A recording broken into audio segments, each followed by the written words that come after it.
Okay, so where did we leave off at? We left off at everything was roses, right? Everything was, you know, beautiful.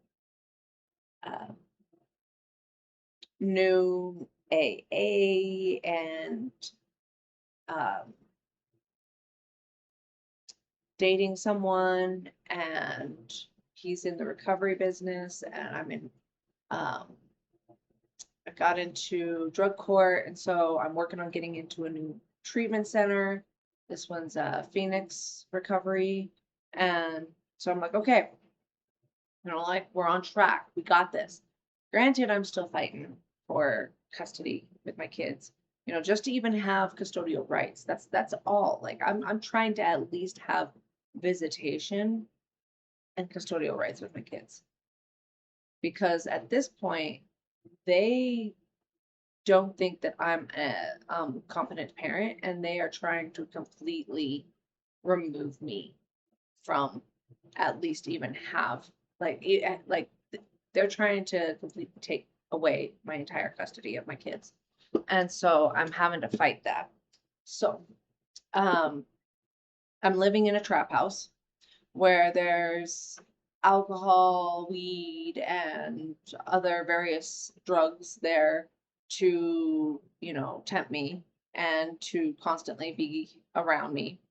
Um, and my family's not helping to pay for anything. At this point, I have two storage units full of all the stuff that was in our house when we were married and we got divorced, and we just like threw everything into storage units and um, just kind of left it at that because there was really, I didn't know what to do. And so we just took everything from a 5 bedroom, 3 bathroom house and just put it all in a storage unit. Oh my Lord. So much stuff to go through. Story of my life. But so we're I'm paying on storage units still. I'm living in the trap house, and the guy that I'm dating is um, he's out of treatment, and we're hanging out now, and we're still he is still from what I'm understanding, they're still separated and everything like that, and he kind of starts like he's still got to be at his treatment center and everything like that. But the problem is that he kind of starts sliding, and he's over at that house. And I didn't realize that he didn't have as high of um, willpower. I don't know, strength, as much strength as I did, in the fact that I was not at all tempted to do any of that stuff. I was still like really dead set uh, in my recovery, and I was still taking Vivitrol, and so it wasn't going to affect me anyway. So why would I even worry about it? Why would I even try? Because you can't get high or drunk off of it. So why would I even attempt it? And so eventually, um, I get into this treatment center, and we at that point, so I get into this treatment center. I'm in drug court, and um, he starts kind of sliding. He starts to kind of go downhill, and he starts, sneaking my brother's alcohol, even though he's on Vivitrol and it's not gonna affect him. He's still, but then he started going down the road of like mouthwash, drinking that, and then drinking uh cleaners and stuff like that. Like some of the really like intense stuff that I never even knew that that was an issue that people had. is in addictions, they will sometimes drink even like um rubbing alcohol and stuff like that. I had no idea that for some people it got that bad, but he was one of them. And I did not know that. And he was acting really like off. Like he was reminding me a lot of my ex-husband when he would get passed out drunk, like the way he was acting. And it kept reminding me of that. But I'm like, how is he acting like this when he's not like drinking? Like I don't see him drinking. I didn't realize it was because he was drinking those items while on Vivitrol that it was affecting him to that extent because he was having to drink harder stuff to try and get a bigger buzz. I had no idea. And so I keep saying I had no idea, but it's because of later down the road. Um, he started going down that path, and I was so angry at him because it dawned on me that he was using me as a means of a place to stay and a hideout because I didn't know anything because I was naive to the whole entire recovery process. And any of the people that he himself would know, I didn't know anything. And so I was the perfect target to use. And so something that like I hate how naive I can be and so gullible, but I won't let that turn my heart to stone. No matter what, I won't. But it's so hard because you are a prime target for people and you have to be so questioning and testing and discerning and you have to constantly be second guessing with people because of the fact that there are so many people that see that and they just feel like they're entitled to do it. And so with him, he started to, um, we were already sleeping together and I was paying for every single thing. He didn't pay for anything, like nothing. I paid for all of the times that we went out. I paid for, I drove us everywhere. He had no car. Well, he said he had a car, but it was one that was um, the family car, and so he didn't have it all the time. Yeah, I know.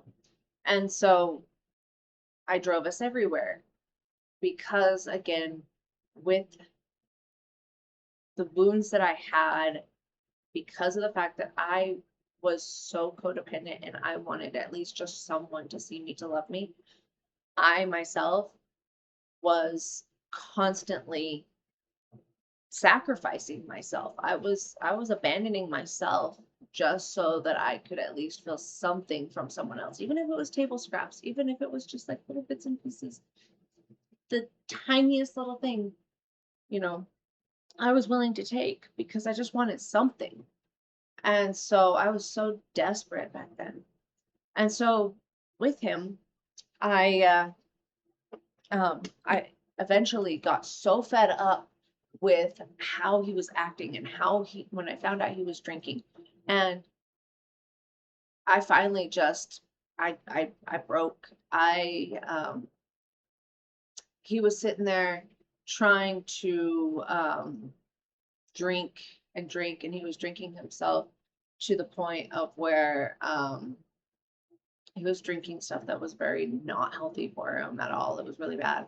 And so I called the police, I called the cops, called his parent, I called his mom, and I called his sister, and I told them where he was and what he was doing because he'd been lying to everybody. He was telling everybody something else, and I was just not going to be it. I told him off, and I told him how much I despised him and how he used me and how pissed off I was at everything that he did. And he went off on his way, and that was it. I didn't talk to him anytime after that. Later down the road, while I was in treatment, all in the same week, dude, this was like the worst week ever. Like, this was such the hardest week that I ever had. Was It was the moment when he got out of, because look, what I realized with him was the fact that he was in the early 30s and the memories were starting to come back to him as to why he struggled with his addictions. And he overcame a lot in his recovery. Early on, he overcame a lot in his recovery. And this is something that I realized with a lot of the guys that I was dating all throughout the entire time that I got to this point, is that a lot of the men that I dated were men that were abused sexually from some male figure. I can't say who exactly it was, but it was some male figure. And so these men were still struggling with those memories, the shame, the guilt, and all of these emotions. And they could not get past it. Like, they were drowning themselves in substances and in everything. And, they were just, they can't break free from it because of what they feel like they have to be. Like, that it was something that he was ashamed of relapsing, he was ashamed of cheating because he was married and they had a child together. And this whole thing with Ariana Grande and her and Ethan or whatever, you have to realize that my intentions were never, I don't know what hers are. I can't speak for her, but I can assume based on both of our pasts being very similar and the fact that she was sexually abused by a male that was married and that treated her like she was some kind of object. And what happened to me was the fact that I subconsciously created this belief that I was only good enough to be a side piece.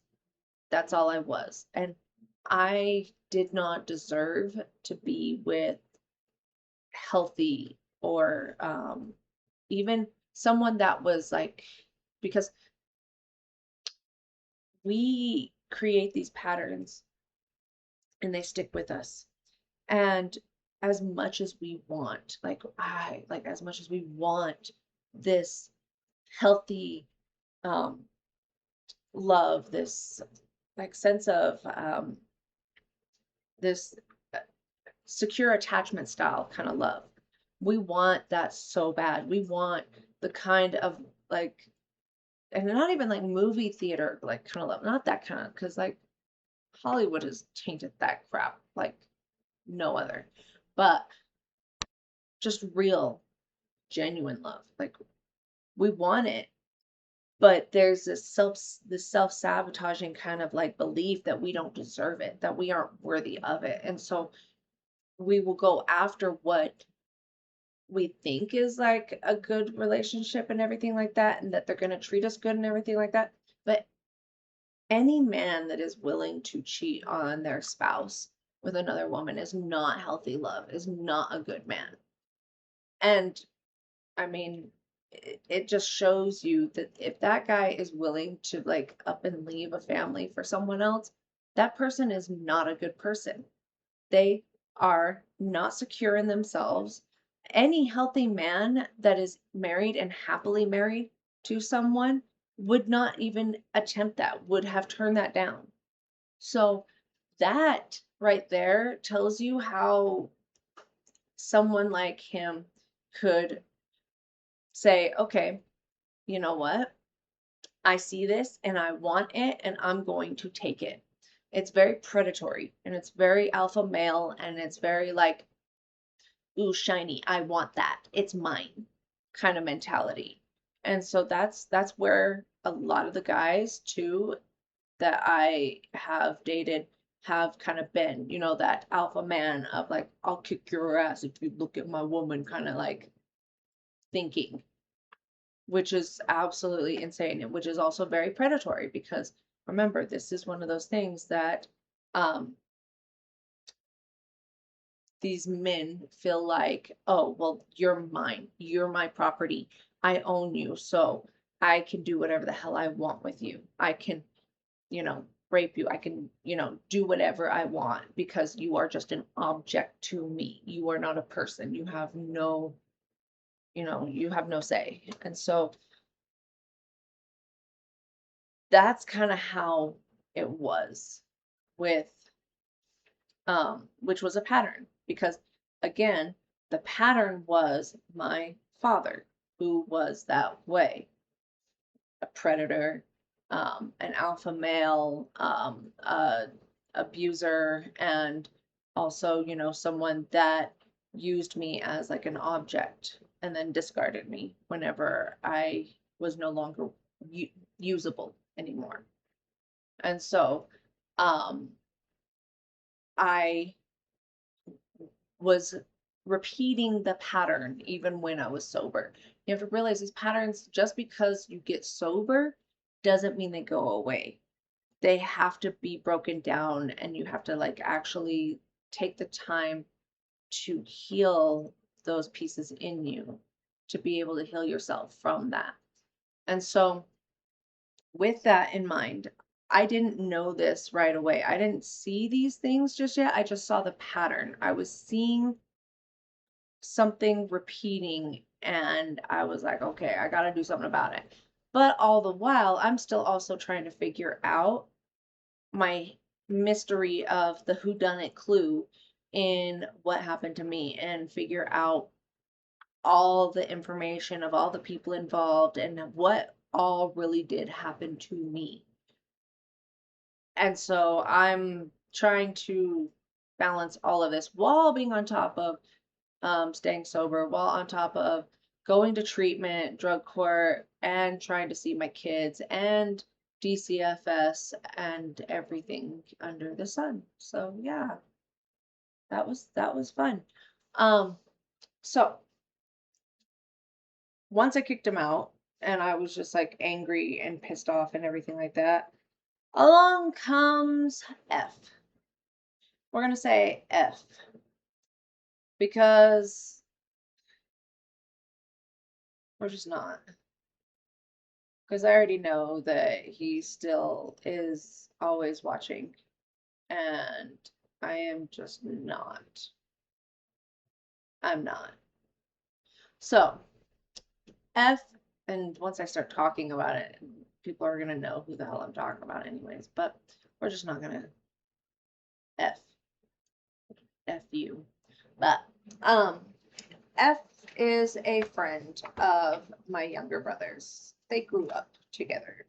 F is just like a little bit older than me, 1 year older than me, and is an aspiring DJ. Oh, you know where we're going, right? You know where we're going. So, F. Okay, first and foremost, let me backtrack just a little bit.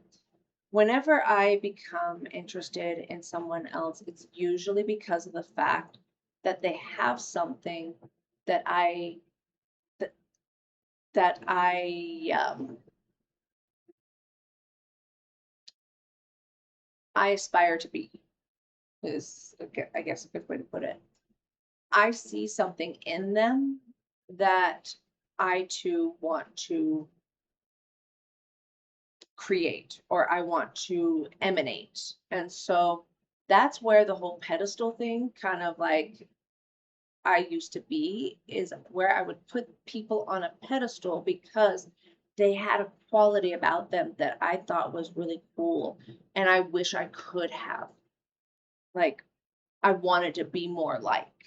people that were charismatic, people that were, gutsy and um were just funny and like with the E, I saw in him the fact that he was strong and he overcame something so difficult, and that he, worked so hard to get his kids back and everything like that. I was inspired by him. And so I really looked up to him. But in that looking up to him, I went and I looked up to him. Like I put him up on this pedestal. And when you put someone on a pedestal, you're telling that person that you're better than me. And you cater to them, you lose yourself and a sense of your own identity in trying to please them and make them happy, and you abandon yourself to make them feel loved. And that is part of that whole self-abandonment of where you know lose yourself, and you then you know the relationship doesn't last whenever you lose yourself in someone else. When two people can stand in themselves, within themselves, and be just themselves without, having this need, this feeling to make the other one happy, or, save the other one, or like I felt like I had to save him, and I thought I had to fix him because he was struggling with whatever he was struggling with. But which reminded me of my own ex-husband, because of the fact that I tried to change and save my ex-husband because I thought that I had to, because of the fact that that's what I saw in my own family dynamic. And on top of the fact that, I genuinely just wanted to be saved myself. So I was pouring into someone that was just an empty black hole, and eventually lost myself in that person and succumbed to the darkness. So, um, with him, it was kind of the same way. It was repeating that pattern, and that's whenever I broke it. So with F, I loved how independent he was, and how he was very charismatic and very just, he's a Leo. That definitely, explains a whole lot. He's, just got that Leo energy. And so when you're first out of recovery, you are so insecure, your anxiety's through the roof, and you feel like, you know, you're just terrified of talking to people. Um, and that's how it was for me. I had lost my edge of where I can't smoke or drink because I'm getting drug tested regularly. And I can't do it because I'm on Vivitrol, so I can't do any of that anyways. And so I don't know how to I don't know how to talk to people. I don't know how to, socialize, or, I weed was my go-to for social anxiety. So now I don't have that. What do I do? My mind's racing, telling me all these things, and I'm just losing it. So I really gravitated to that. He was um still married, but only on paperwork because they had an open marriage, um, because he didn't want to fall in love too quickly and get married. Um, I know when I say this stuff out loud, I'm like, I am such an idiot, you just, looking back now, I was so naive and so dumb, and I fell for this stuff, I was just that way. I believed the lies, and I, you know, trusted everything. So trusted everything. That's why everybody would use and abuse me, is because I just had this bleeding heart to save, to help other people. And so because of it, he, he was divorced and he was living in the basement of a friend's house and he had nowhere to go. And of course, why not? You move in the trap house too. Come on. You got like can he live here too? He has nowhere to go. I was such an idiot. Such an idiot.